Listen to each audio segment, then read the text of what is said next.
Olá, galerinha! Sejam todos muito bem-vindos a mais uma aula do nosso canal, a aula de matemática com a professora Nivânia.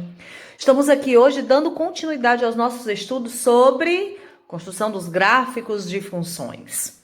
Então, vamos começar a nossa aula já com um exemplo, tá? Então, para a gente construir o gráfico de uma função, como que a gente faz? Vamos lá. Então, ó, f de x igual a 2x mais 1, sendo o domínio igual a 0, 1, 2, 3. Eu quero que construa o gráfico dessa função, tá? A partir dessa lei de formação. Então, a gente construir o gráfico é saber como que essa função vai se comportar no nosso plano cartesiano. E o domínio, que nesse caso a questão nos forneceu, nem toda questão vai fornecer, vamos ver outros exemplos, mas o domínio é 0, 1, 2, 3. São os valores que o x vai assumir nessa função, tá? Para isso, a primeira coisa que a gente tem que fazer é a nossa famosa tabela. Então, na nossa famosa tabela, nós vamos organizar os nossos dados, né? Primeiro, ó, coloquei aqui o x, o valor que x vai assumir, que são os valores que estão aqui no nosso conjunto domínio. F de x, que é a nossa função, que está determinada pela lei de formação 2x mais 1, e o nosso par ordenado, porque se vamos localizar no plano cartesiano, precisamos de um par ordenado. Então, agora é só substituir. Na nossa função, onde tiver x, vou substituir por 0. Então, vamos nós. Então, ó, na função, onde tiver x, substitui por 0, por 1, por 2 e por 3. E achamos os nossos respectivos y, ou f de x, né? Quem é a incógnita que está em função de x? O y. Quem depende do x é o y. Então, ó, quando o x for 0, o y é 0. É o nosso primeiro par ordenado. Quando o x for 1, o y é 3. É o nosso segundo par. E assim sucessivamente, quando o x for 2, o y é 5. Terceiro par ordenado. Quando o x é 3, o y é 7. Nosso quarto par ordenado. Próximo passo agora é construir o nosso plano cartesiano, tá? Agora, nós vamos localizar os nossos pares ordenados aqui no nosso plano cartesiano. Daí, o nosso plano cartesiano, eixo vertical, o eixo y, eixo horizontal é o eixo x, o centro é a nossa origem, né? Aqui o 0, 0, né? A origem do plano cartesiano. Tudo que está à direita e acima do zero, o sinal é positivo. Tudo que está à esquerda do zero ou abaixo, o nosso sinal é negativo, tá? Então, agora nós vamos localizar os nossos pontos, né? Os pontos que nós já encontramos no nosso plano cartesiano. Feito isso, então vamos nós. Partiu, né? Então, vamos lá. Primeiro par ordenado é 0 e 0. 0 e 0 já sabemos que fica onde, galera? Na origem do plano cartesiano, exatamente aqui no ponto de encontro entre os dois eixos.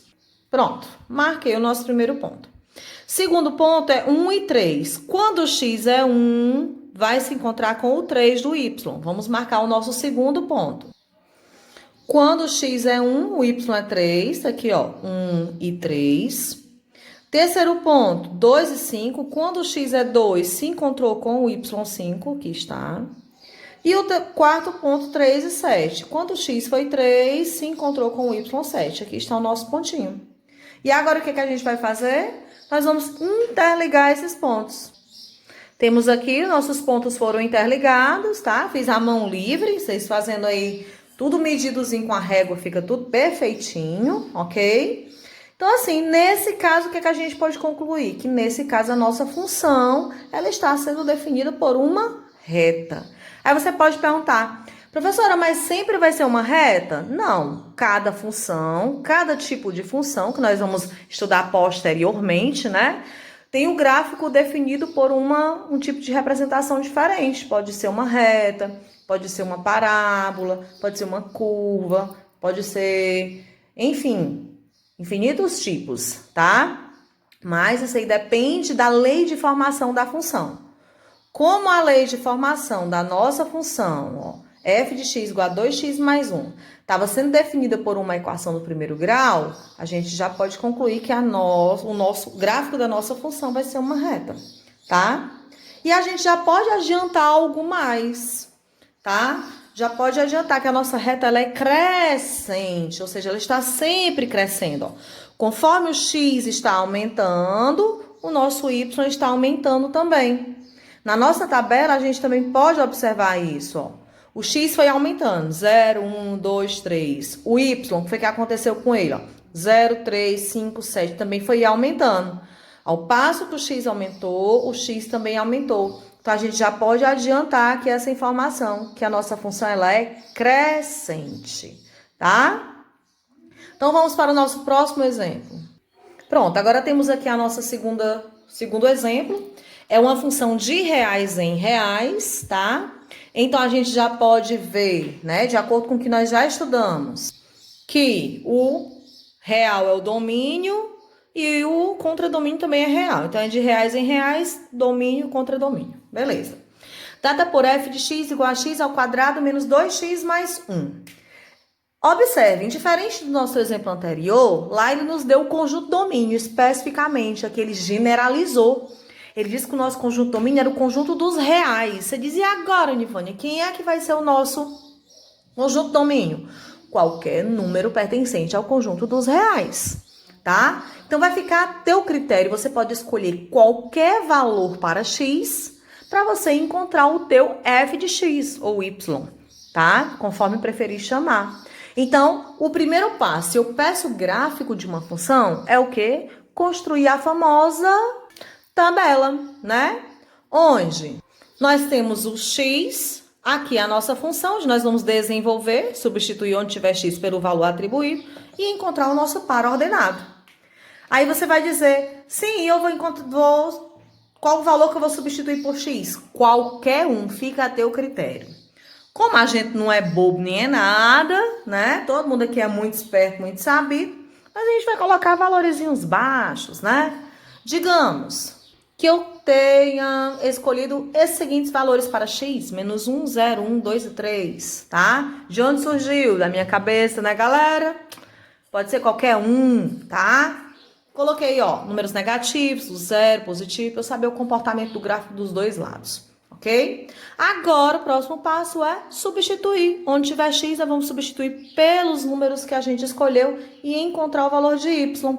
Dá uma pausa no vídeo e façam, depois a gente confere o resultado. Feito isso, tá? Confere aí os resultados, só substituir. E agora vamos formar os nossos pares ordenados.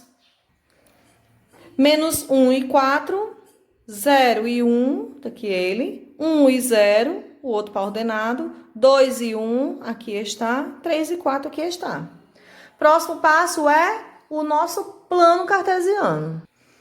Pronto, construído o nosso plano cartesiano, observem, tá? Aqui temos, ó, eixo x, eixo y, à direita da origem positivo, acima positivo, à esquerda negativo, abaixo negativo, tá? Próximo passo, marcar esses pontos no plano cartesiano. Então, vamos nós, ó. Quando x é menos 1, o y é 4. Então, menos 1 vai se encontrar com o 4. Feito, ó, menos 1 se encontrou com 4, agora 0 e 1. O 0 no x se encontrou com 1 do y, então o ponto fica exatamente em cima do 1, galera. O próximo, 1 e 0, 1 no x se encontrou com 0 do y, o ponto fica onde? No 0 não, no 0 só fica quando é 0 e 0, tá? Então, 1 e 0, o ponto vai ficar exatamente em cima desse 1 aqui. Próximo, 2 e 1. O 2 do x sobe e se encontra com o 1 do y. E o último, nós temos 3 e 4. O 3 do x sobe e se encontra com o 4 do y. Aqui está. E agora nós vamos interligar esses pontos. Vejam aí o nosso gráfico. Como ficou diferente, né? Do anterior. Então, o nosso gráfico aqui, galera, posteriormente a gente vai ver, né? Que toda função em que o maior expoente da incógnita, que é 2, né? Como essa é dita uma equação do segundo grau, também ela vai ser uma função do segundo grau, ou função quadrática. A gente vai ver isso posteriormente. E todo gráfico de uma função do segundo grau quadrática, ela é definido por uma parábola. O nome desse desenho aqui é uma parábola, tá? Outra coisa interessante que a gente tá vendo, ó, esse gráfico ele tá tocando no eixo X aqui em um ponto, ó. Sempre onde a função está tocando no eixo X, é o quê? É o zero da função, ou a raiz da função. Então, só olhando para o gráfico, eu posso perguntar, quem é o zero ou a raiz da sua função? 1. Pronto, tá? Lá no outro gráfico, só olhando para o gráfico, se eu tivesse perguntado para vocês quem é o zero ou a raiz da função, é zero, que é justamente onde ele está tocando o eixo X, depois ele vai continuar aqui, né? Então, tocou em um único ponto aqui, ó, é zero, tá? Então, ficamos por aqui. Espero que tenham compreendido. Revejam os vídeos, façam suas anotações, pratiquem e exercitem. Porque aqui conosco, em nosso canal, a gente vai desbugar a matemática, tá? Tchau, tchau, galerinha. Até a nossa próxima aula.